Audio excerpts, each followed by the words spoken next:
This is Tell Me the Truth, the only show online where you get to learn firsthand the truth about your favorite influencers, business owners, content creators, coaches, gurus, and the likes. And I'm your host, Godwin Benjamin. Tonight is very special because we are going to be having someone very phenomenal as our guest, talking about a serial entrepreneur, a coach, a mentor, content creator. He's known for his diverse, controversial opinions online. And tonight we are going to be grilling him to tell us the truth. Ladies and gentlemen, help me welcome the man, the myth, the legend, Elon Jobs. Thank you very much. My name is Elon Jobs. As you said, thank you for having me. All right. You're welcome. You're welcome. So, to get started, we'd like to know, Okay. Elon Jobs, is that your real name? Is that like the name they gave you from birth, or how did you come up with that name? Well, Because it's not sounding like a Nigerian name at all. My names are Olajide, Timilehin, Abiodun, Adekunle, Ojo, etc. Bashir, that's my Muslim name. So when I started in business, I discovered that the name is not exportable. Those names. Wow. They are not, unlike now where there are names in tech ecosystem like Olumide Soyombo, all these guys from Flutterwave, Inyaboyeji, and it's now a thing that you can have your normal name, Prosper Otumeye, and then your name will be normalized. Wow. But when I was starting out about 10 years ago, I felt like, okay, there's a need to connect with international audience because we were selling to international audience. Okay. So my pen name, because I was a writer before I go into tech, my pen name was Timilehin. Wow. So I started out with that name, Timilehin for my content, for my marketing, for all of that. Okay. So later, I'm a big fan of Elon Musk and Steve Jobs. I'm a big fan of Elon Jobs too myself. So I decided in 2020 to pick another name that speak to my person. Okay. So I chose Elon and Jobs. So I became Elon Jobs. So that way, then I did change of name. I think I did change your name, announce it in the newspaper, etc. All those things. So that it can be official, so that it doesn't look I'm faking it. If you really want to drag me, you can go to court and you see that I have an affidavit of the fact that I've changed my name and I've announced it. Elon Jobs. So it's both legal and not so legal. So it depends on how you want to do it. We'll get to that.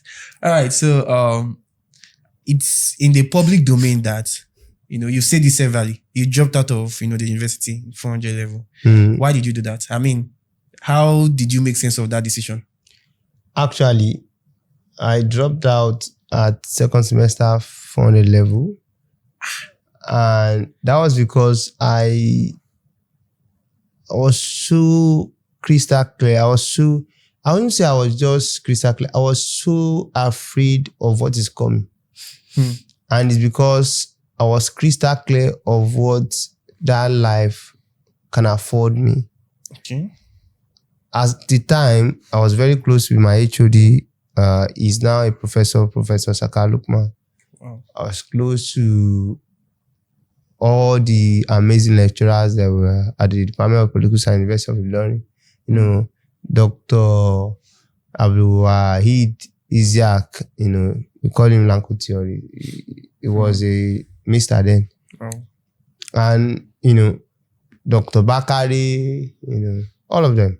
Amazing lecturers, some people. I was very close to very close to the HODs. I compiled all the results. I was working with them, and I was in boardroom. I was helping MSc students, PhD students write their paper. Wow. So I was very close to the system. I understood all the mechanics of the system, things that were going on. And I know the finances too, the numbers, how much each of them were taking in salary. So, and I saw that there's no future here. That is, I'm the kind of person that when I was a university student, I was already burning 500,000 naira in a week on Google Ad. Wow. And knowing that a professor that has spent 15, 20 years on his career, apart from like actually lecturing, is only just 300K or 400, Wow. They have just increased their salary to 400 or so. So I knew as a day, except for grants, if you have opportunity to get grants, that can help you. Yeah, you can For your get 10 million naira grant, $1 million grants. Wow. Some of those professors do get it if they apply for it, they get those kind of heavy grants. Wow. But if you are not the type that could write paper, also join the academic committee and get grants, or you are working on researches that warrant that some organization will give you grants, you might not become successful as a lecturer. Wow. So your success as a lecturer depends on paper, communities that you are joining, and grants that comes out of those places. Grants and funding that comes out of those. Your salary in and of itself will just make you an average guy in the city. So, I saw all of that, and I saw that if I finished all this paper, I wrote all this paper, that what's going to become of me is just that I'm a graduate, perhaps I won't serve, I will serve at the department because I'm already close to the department. And maybe if I'm allowing all this chain of events to ride itself, I might just become a lecturer. And that's it. You never know me. Exactly. Even till today, I see my friends who audit their paper, critique their essays on. So it's not as if I'm not competent in that sector. I'm very competent. I'm very good. Okay. It's just that I knew that it will not end well. Okay. If I continue on that part. Okay. So I have a follow-up question, and it's been like how many years now? Have you ever looked back and felt any atom of regret whatsoever for dropping out at that moment in time? Fortunately for me, I think the year was 2018, right? I dropped out. Okay, 2018. 2019 was my first year I made millions. Wow. Not 1 million, I mean millions. It was the first year I made 1 million a month. And then I made like 2 million a month. And, that was the first year we were like boom, boom, boom, boom. And we made a lot of money. That was the first year we knew that we could make money. Wow. So, and anytime I look back on that 2019, 2020, I remember it was the work that I did in 2019 that for 2018 that for 2019. And then in 2020 that we made about $200,000. It was the same work that flew into the 2020. And that success has always progressed like that. So that chain of progress of 2020 work spill into 2019, 2019 work spill into 2020, 2020 work spill into 2020 made me have no regrets, because I knew for a fact if I didn't capture the opportunity of 2019, I would still be one of those people that were struggling online, trying to make this digital marketing thing work, trying to make this online training thing work, trying to make this coding thing work, trying to make this mobile development thing work. Wow. How many people are just online struggling. So that opportunity made me just that I quickly moved from having an agency to actually owning a startup, a tech startup. So that was it. I didn't have any reason to regret, because I wouldn't get here. Even now, I'm planning to study law, because I know for a fact you can pick up anything at any time. Now I'm starting a fashion, a suit brand. I don't want to call it fashion, a suit brand. So imagine that. So you can pick up anything at any time if you are really serious about it. Okay. So we'll get to that. All right. So our next question is one of your controversial, videos, or should I say point of views that, really got a lot of tongue wagging online. You mentioned don't save sex for old age. I have some series of questions coming up on that. But then, is it that you intend on people being, reckless sexually? I mean, being very promiscuous, especially young people? Or what did you actually intend with that statement? Or what was your intention about making that statement? I think I wrote recently that is the word I want on my tombstone. Don't save sex or old age. And I meant it in every possible way. Both in the literal and figurative sense. In the literal sense, meaning that I started having anything to do with sex in 2019. And 2019 is just like, how many years ago? That's 5 years. 6 years ago. No, it's 2020 that is making us, it's 2015 that just started, 2025 that just started making us think it's just 5 years ago. Okay, That was like, I was already 25 oh. before I started saying, oh, let me see what sex look like. Oh. So essentially, when I think, looking back, I look at the missed opportunities. Several girls in university days, they were, hinting on me, several, and I was just like, no. And now, when I think about it, it's not because there's anything big, miraculous going on there. It's not because, but I just felt maybe I would have found the wife since then. Maybe, this kind of thing. And then, more importantly, I think the saving sex idea is biologically wrong for us as humanity. The time is counting, right? By your 30, you should get a wife. Tony Enume married in 1993 and he was 30 then. Wow. So think about it.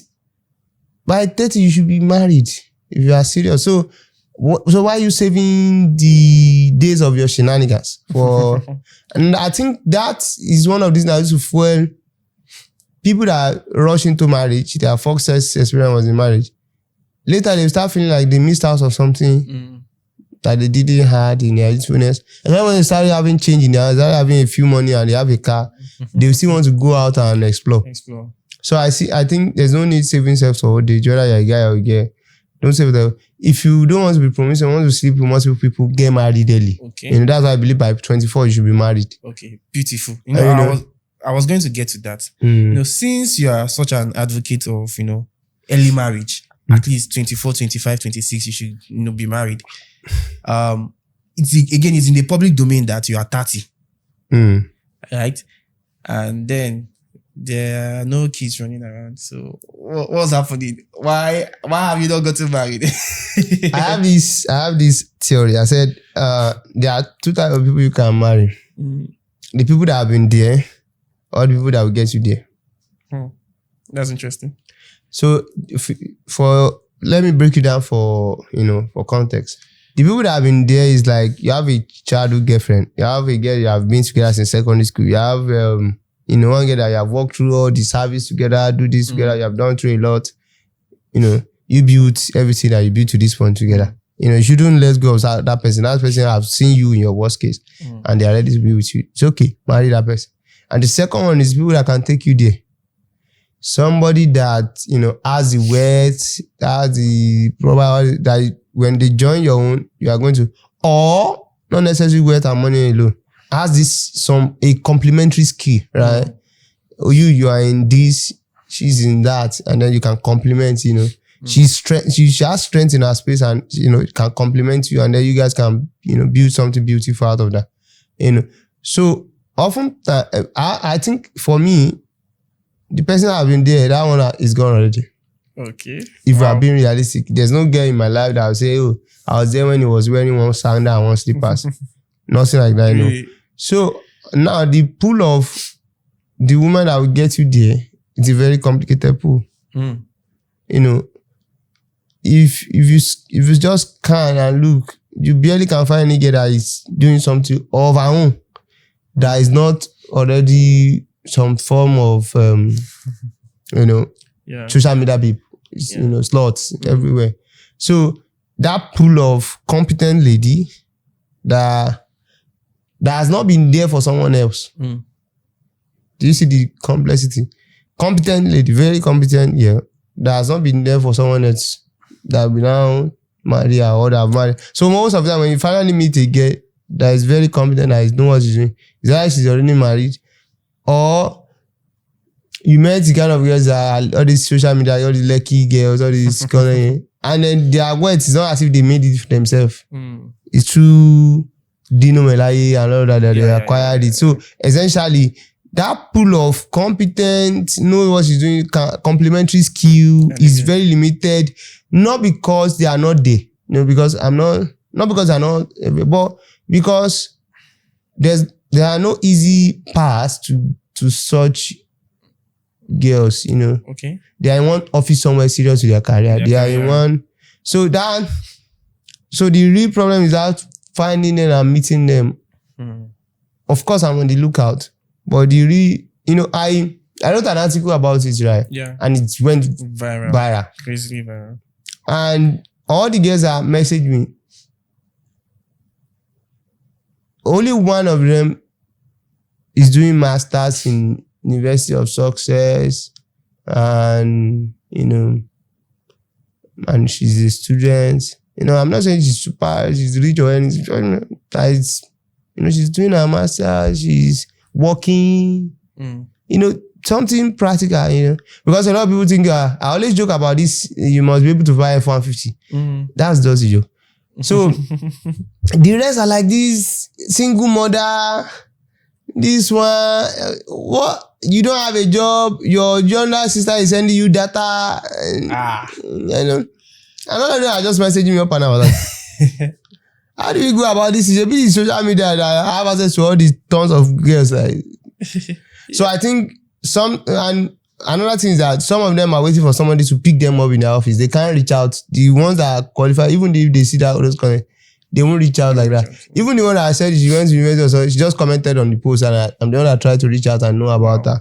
So over 1,000 ladies messaging, none of them has anything serious going on. Over 1,000, that's crazy. I'm serious. None of them have anything serious going on. They are just looking for, maybe because I mentioned the post that I bought my second house, so all of them are just looking for the rich guy to just. One was a teacher, the other one was this thing. Some of them are even proud. They will send their message like this. If you don't reply immediately, they will delete it. They will be towing trans. Look again that we have not even dated that. It's already towing. So the dating market is a very complicated thing. Okay. It's not so easy because it's easy for you to say, oh, Elon is just playing around with a lot of girls. It's not that straightforward. If anyone is serious about getting married, I think I'm serious about getting married. But the point is that I can't have $150 million to buy a player and I will not be able to get Messi or Ronaldo. And you want to be selling me this Manchester United player that used to fuck up all the time. Or you want to be selling me all these Dembele, or you want to selling me, you know, Hazard or something. Hazard is Hazard at this point, you know. I think that's the thing. The players are not there. Okay. They are very limited, Ronaldo and Messi and Neymar, you know, that kind of thing. That's the problem. All right. So at this point, right, have you ever looked back and, you know, regretted like the fact that you did not marry on time? Because I know for a fact that you started making money at least very early. So you will not say, oh, it was because of money that you did not get married. And, you know, and I would say you're a very, you know, intelligent person from how you speak. So, you know, like, oh, he did not get married because he's this kind of person that, you know, he's one kind of person like that does not have sense. So have you ever sat down like, I wish I was married like 3 years ago, 4 years ago, when I was 25 or something like that? I always wish that I am married already, you know. I always wish that, you know, I married 5 years ago or something. But I understand the reality of my past, you know. In 2020, I was hustling for money. In 2019, I was, you know. And then I think I might have married if my first ever relationship went quite well, you know. I might. She cheated. I caught her with a guy, you know. So it's kind of strange. And that also is one of the things that just broke my heart and then took me off market, you know, technically and emotionally. I think most people, the guys are players, I think most guys that become players have had their heart shattered by one girl or the other. So I think that also is part of it. You know, but I've never regretted the fact I'm not married. I just think the timeline. I love my first child to be like 20 by the time I'm 50. Okay. But that chance of that happening is like I should, you know, impregnate one girl this January, and that's the chance of that happening. So exactly. So I would love that idea that when I'm still youthful, when my child are also, you know, growing, so that they can learn youthful stuff from me. They don't just meet one super rich dad that is already controlling a lot of stuff. Yeah. So I think that's also part of the equation. All right. So my next question, you claim you're an atheist in a country that is widely religious. And if I'm correct, you grew up in a religious, family and the rest. So what happened? Why did you become an atheist? I think I grew up in a religious family. I think, or in a religious setting, so to say. Not really. My mom is a Christian, so she took us to church like tomorrow. She took us to church every, to Trevor Mountains and all of that. My dad was a Muslim. I don't know whether he's still a Muslim now because it's complicated. His life is very. But we are not that overly religious. Like, so those kids that were born of pastors, the same. Yeah. But then my mom was churchy. But I hated this with passion. At one point, it started growing on me. I don't like this so-called philosophy of praying and expecting miracles instead of working and getting results. Because I noticed that there's no correlation between prayer and money and evidential good living. There are no correlations. In fact, I noticed that some of the pastors that we visited, some of the pastors we consulted and visited and cry under their ministry, they would come to our house to eat. We'll still give them 10K and co and small, wrap something and keep in their bag or something. So oftentimes they are banking on our buck.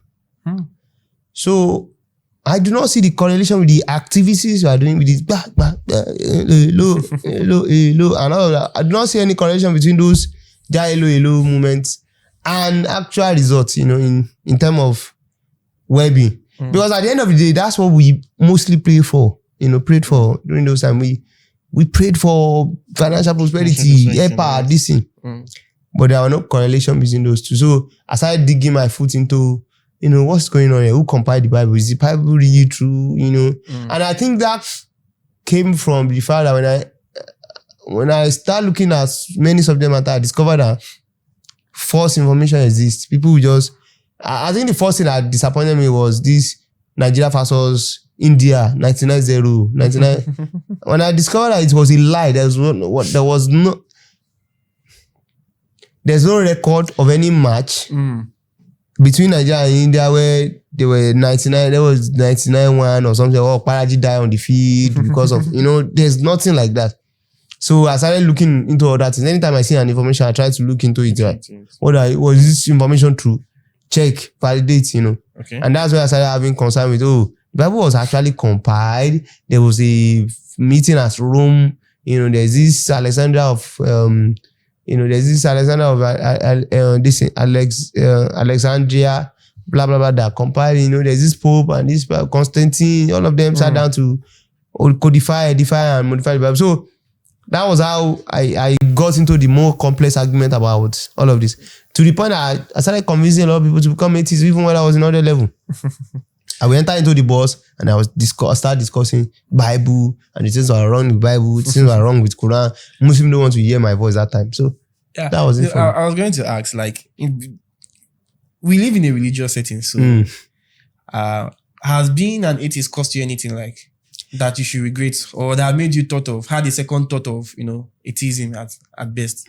The only thing that do concern me, which somehow I think it's not bad, it's that many Christian girls, two of them that was considering for potential match, like that, were saying they can't date me because you're an atheist. I'm an atheist. So two of them that.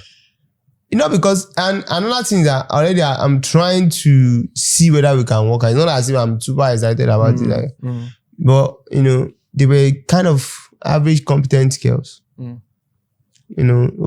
She too, she's trying to build something. I see she's pulling something up for herself. And then the other one, she's trying. You get. Yeah. But then you say, no. I can't date an atheist. Okay, no problem. So that's it.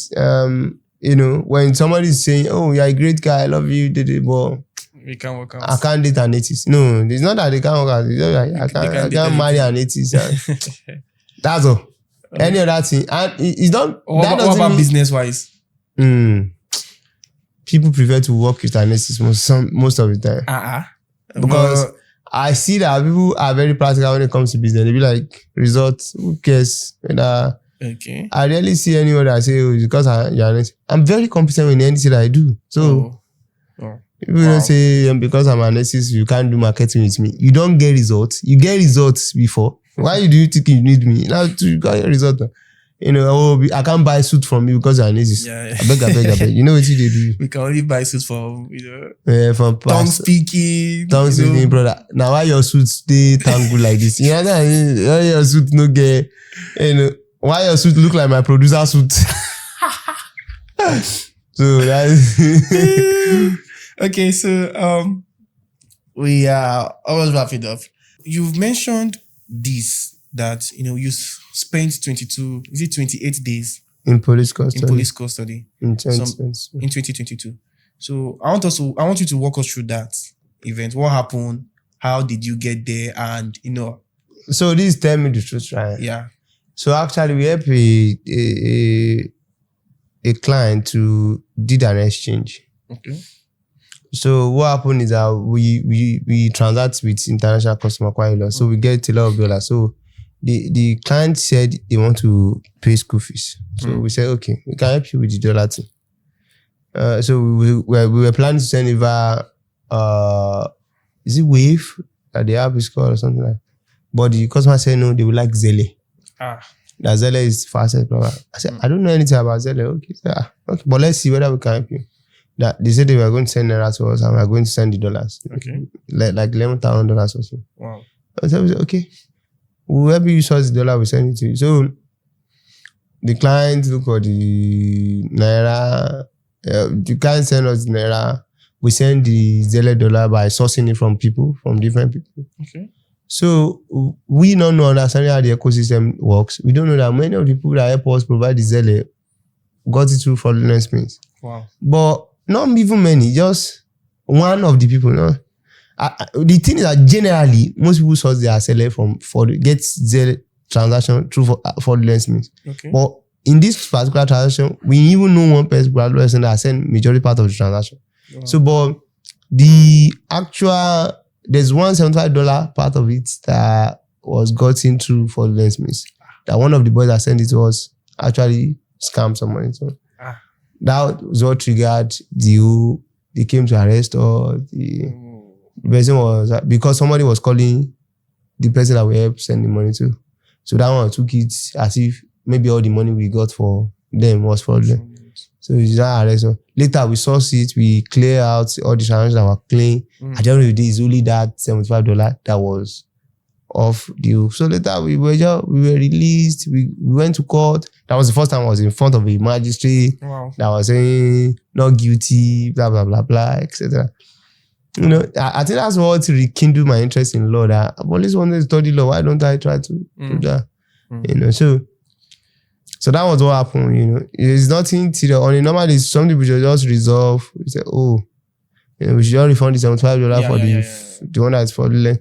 But because they just took it up, maybe because the person was also scared of their citizenship in the US, they are staying in the US, maybe being affected. So they just, took all of us to police custody. So I was like, no be me do that. So, but we ended up finding the boy for them.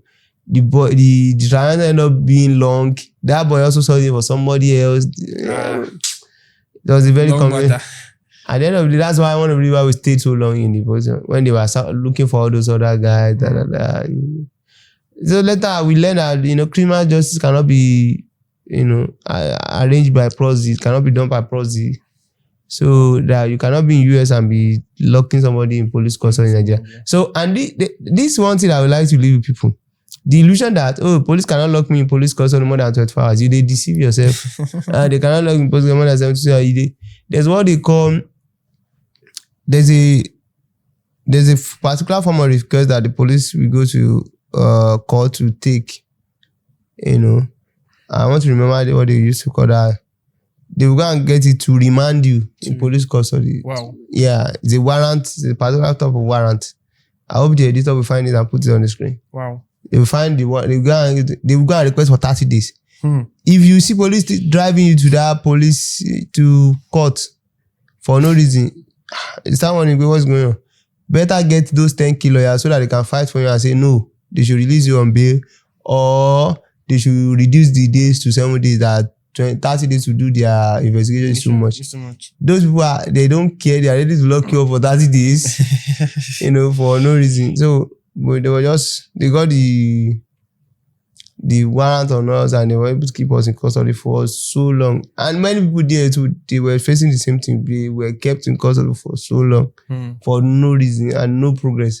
That was the most isolating, most anxious moment of my life ever. Yeah. Because I was going to ask if that was like the hardest moment of your life. It wasn't the hardest. I think 2021 was even crazier. Because in 2021, I lost 90% of my staff. I lost 90% of my staff force, because our product that we were building, the NG card, failed. It kept crashing. It couldn't make it to live. Things, the developer was just, and then some developer decided to leave because they find some other opportunity, blah, blah, blah. So, and then we feel like, okay, let's rest. Let's rest from 2019, 2020 stress. Let's also rest. So we decided to let go all the staff for 1 month and see what comes out of it. And then we decided from that day henceforth to say we are going to remain small. But we always do, anytime we are thinking we need to scale up, we scale up with technology, we scale up with, we scale up with technology, we scale up with infrastructure that just work with fewer people, not just by people. Before, if I'm thinking of a solution, the next thing is I hire thousands of people to solve it. Like now, I just went into suit business, but I will have hired like 17 tailors by now, started making. But now I'm like, okay, what sort of machine can I buy? Big machine can I buy to actually do work faster? What kind of, what kind of techniques? What do I need to understand? Before I used to think people first. People. But now, I think system first. I think system first. I think system will fail you in some cases because system breaks when new flows, but then before a system will fail you, people will have failed you 1,000 times. So that's it. Wow, that's interesting. All right, so the final question: what is one advice? No, I know you're a 4-person team, like you're a 4 teams person, right? So if this was the last show or the last podcast or the last thing you're going to be doing online, on camera, on Earth, what 4 things or 4 messages will you leave for the audience? I think the first one is that don't save sex for old age.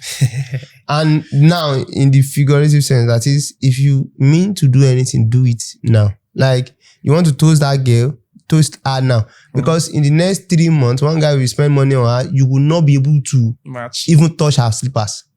One thing will happen, she will have trouble. I remember my first ever relationship that's not just, that's more mature, I had my first girlfriend when I was in primary school. So. But the one that is like a little bit mature, the one that was able to afford the gifts for my sister, that was more mature. I was just dating the girl. We have not even spent 3 months in the relationship. Her mom died, and boom. If I would have had a childhood girlfriend, that girl would have been my childhood girlfriend, I end up marrying or something. So her mom died, and boom, they took them to their father or something. They just come and pack them. And in my family, I was like, where's my girlfriend? And it's not this time that everybody has a phone that we try to keep up with each other. I can't even remember her full name now, but I remember her name is Okoyemi. So that's it. And my girlfriend died, and that's all. And she's disappeared. We haven't even, I can say we have had keys a couple of times. I remember the first time we had the keys was at the train station, or at the train railway. We went to fetch water that day, and I said, and I kissed her in public. Young love. But I try to say, if I didn't kiss her that day, that would be it. I wouldn't have anything to remember. You know, that kind of thing. Yeah. So I'm the type, and then look at me, say me that I've learned that lesson even before I got to university. Spend on my university day being too serious. I did not save, I was saving things for it. So I just think at that time too, I was actually doing other things. I was taking other things serious. Marketing, training, coding I was doing. So, but if you have the opportunity to do something, do it right there and then. Like, do it now. Don't save self for holidays. Don't save learning for holidays. Don't save opportunity for, don't save childbearing for holidays. Don't save marriage for holidays. Don't, even if your first marriage is going to break, it's better than you are waiting to let the experience. Like, don't just save anything for holidays. If you can do something, do it now, not later. The same thing happened yesterday that I was trying to make shirt. You know, I couldn't get the what's it called, pattern paper. So I tried to use carton paper. I tried to use cardboard, you know. And this morning, as I woke up, there's all of those Sundays, no work. First thing I tried to do is get the carton paper, and already I've made a shirt. So, you know, I had the opportunity to do it. I just go for it. So don't save sales for old age in any ways you can do. This is going to be my last one. That was going to be. The second thing is that the world is not that harsh. Wow. The world is not that harsh. So because 100 million may look like a big amount of money, but I can tell you for a fact, no matter where you are coming from, you can make 100 million in a year. And that means in 10 years, you can make 1 billion. So think about that for a second. No matter where you're coming from, you can make 100 million in a year. I did. You do. So think about that for a second. Like, you can do all of those things. The world is not that harsh. You can message that person. Celebrity can post you. In 2019, celebrity was just posting up and down for free. 2020, celebrity was just posting up and down. From Nigerian celebrity to international celebrity to, they were just posting us. Because we reach out, because we go to their DM, because we provide them value, and all of a sudden they post us. And we are not paying them a dime. We make 3D logo sensational. We make it worldwide.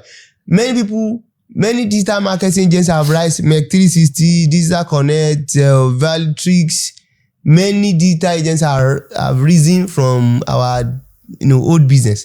Many of them are even using our tagline, dominate your space, digital empowerment agency. I see all of those kids. I say, when will this kids come to give me my own 10% like this? That I thank you for mentoring us. All of them will not even know that they are using my tagline. It's until I call them out that was my tagline. Where did you get that?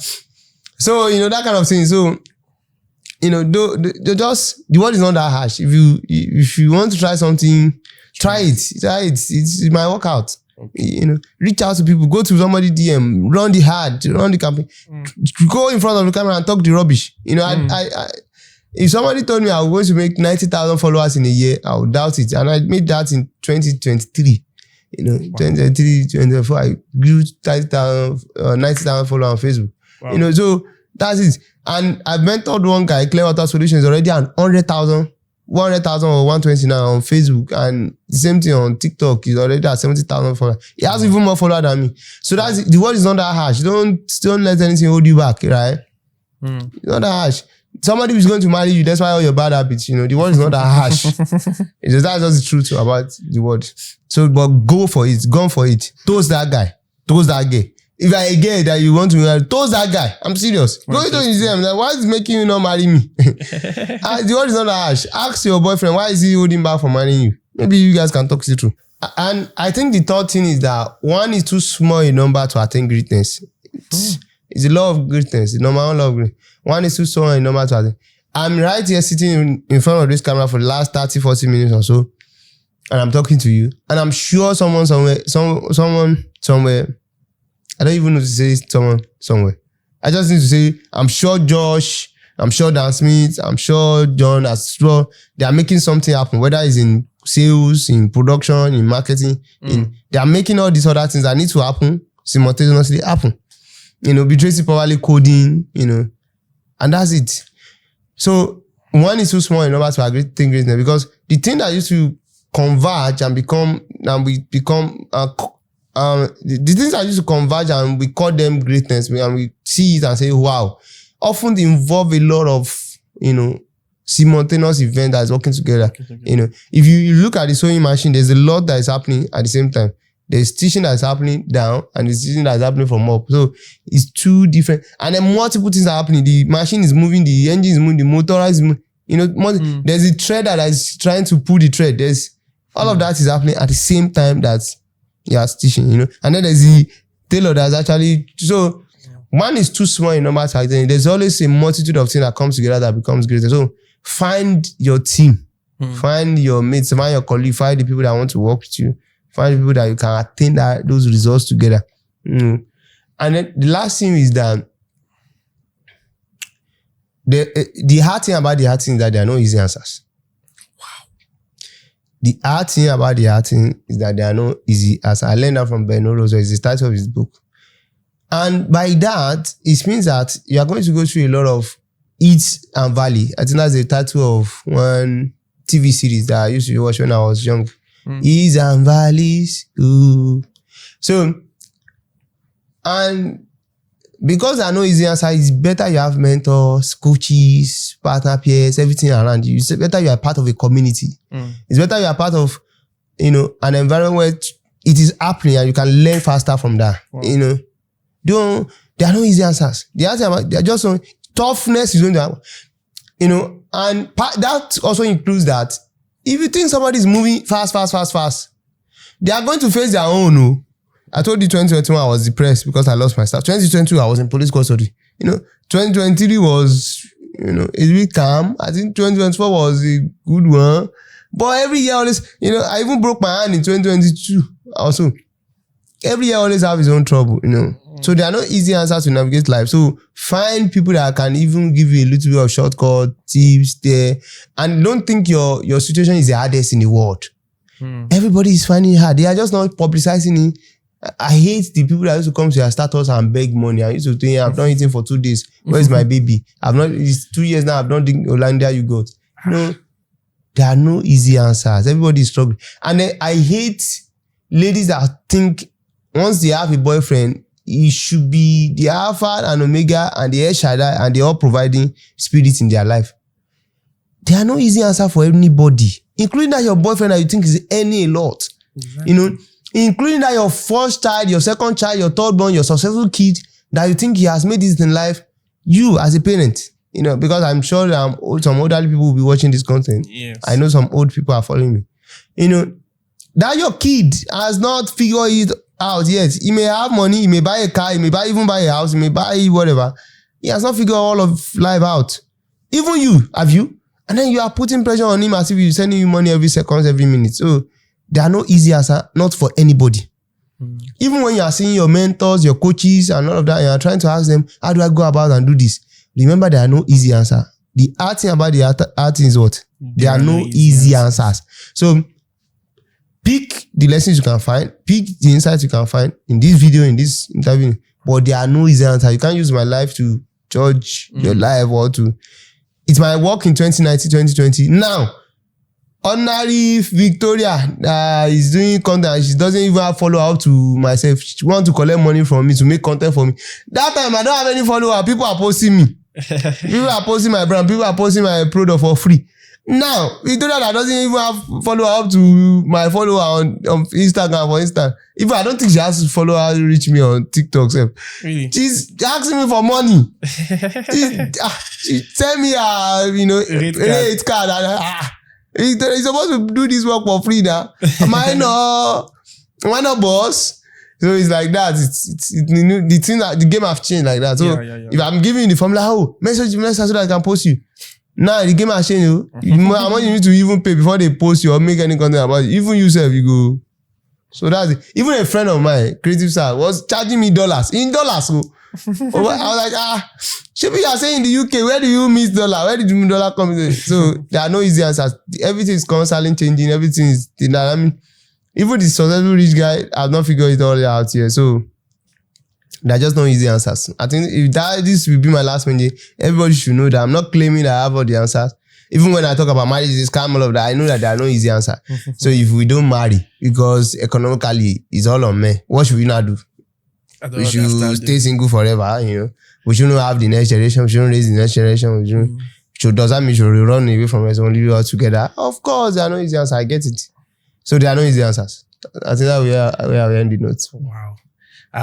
This was lovely, and I really want to thank you for being part of this show and for being our first guest. Come on, guys, put it up for Elon Jobs. Seriously, he's been amazing. And ladies and gentlemen, we've come to the end of this episode. I want you to like, follow, comment, and share. And we'll be back here same time next week. Have a lovely day.